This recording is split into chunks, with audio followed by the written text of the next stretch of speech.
ಏನ್ ನಾನು ಎಕ್ಸ್ಪೆಕ್ಟ್ ಮಾಡಿದೆ ಸಚಿನ್ ಇಂಟ್ರಡಕ್ಷನ್ ಒಂದು ಫೈಟ್ ಗಿಟಲ್ ಬರ್ಬೋದೇನೋ, ಏನೋ ಒಂದು ಸ್ಲೋ ಮೋಷನ್ ಕೂದಲು ಗಿಲ್ಲಿಂಗ್ ಅನ್ಕೊಂಡು ಗ್ಲಾಸ್ ಅಲ್ಲಿ ಹಾಕೊಂಡು ಒಂದು ತರ್ಬೋದು ಅಂತ. ಖಂಡಿತವಾಗ್ಲೂ ಇಲ್ಲ. ಒಂದು ಪೊಲೀಸ್ ಸ್ಟೇಷನ್ ಅಲ್ಲಿ ಒಂದು ಚಡ್ಡಿ ಮೇಲೆ ಕೂತಿರ್ತಾನೆ, ಪೊಲೀಸ್ ಹೊಡಿತಾ ಇರ್ತಾರೆ, ಅಲ್ಲಿಂದ ಅವ್ನ ಇಂಟ್ರಡಕ್ಷನ್ ಆಗುತ್ತೆ. ಅಂದ್ರೆ ಅದು ತೋರಿಸುತ್ತೆ how dedicated he was to the script ಅಂತ ಅಂದ್ಬಿಟ್ಟು. ಆ ಸ್ಕ್ರಿಪ್ಟ್ ಬಿಟ್ಟು ಬೇರೆ ಏನು ಆ ಕಡೆ ಅಲ್ಲಾಡ್ದಂಗೆ ಈ ಸಿನಿಮಾನ ಮಾಡಿದ್ದಾರೆ. ಅಲ್ಲಿಂದನೇ ಸಿನಿಮಾ ಗೆಲ್ತಾ ಹೋಗುತ್ತೆ. ಅದ್ಭುತವಾದ ಒಂದು ಸ್ಕ್ರೀನ್ ಪ್ಲೇ, ತುಂಬಾ ಎಂಗ್ರೇಜಿಂಗ್ ಸ್ಕ್ರೀನ್ ಪ್ಲೇ ಇದೆ. ಒಂದು ಚಿಕ್ಕ ಥ್ರಿಲ್ಲರ್ ಹೋಗುತ್ತೆ, ಹ್ಯೂಮರ್ ಹೋಗುತ್ತೆ. ರಮೇಶ್ ಇಂದ್ರ ಸರ್ ತುಂಬಾ ಬ್ಯೂಟಿಫುಲ್ ಆಗಿ ಮಾಡಿದ್ದಾರೆ ಇಡೀ ಸಿನಿಮಾ. ಅವ್ರು ಇಲ್ಲಿವರೆಗೂ ನಾವು ಅವ್ರನ್ನ ಸಪ್ತಸಾಗರ ಆಚೆನೋ ಬೇರೆ ಎಲ್ಲಾ ಫಿಲಮ್ ಅಲ್ಲಿ ಬೇರೆ ತರ ನೋಡಿದೀವಿ. ಇಲ್ಲಿ ತುಂಬಾ ಯೂನಿಕ್ ಆಗಿ ಮಾಡಿದ್ದಾರೆ, ಒಂದು ಬ್ಯೂಟಿಫುಲ್ ಹ್ಯೂಮರ್ ಕ್ಯಾರಿ ಮಾಡಿದ್ದಾರೆ. ಆಲ್ಸೋ ಕಿಶೋರ್ ಸರ್ ಆಗಿರ್ಬೋದು, ಕಿಶೋರ್ ಸರ್ ಕಾಪ್ ರೋಲ್ ಅಲ್ಲಿ ತುಂಬಾ ಇಷ್ಟಪಡ್ತೀವಿ. ಇದ್ರಲ್ಲಿ ಅಗೇನ್ ಆ ತರದ ಒಂದು ಕಾಪ್ ರೋಲ್.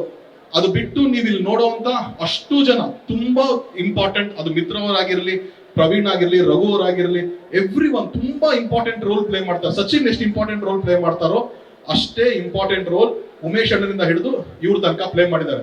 ಇನ್ನ ಸಿನಿಮಾ ನೋಡೋದಕ್ಕೆ ನನಗೆ ಗೊತ್ತು.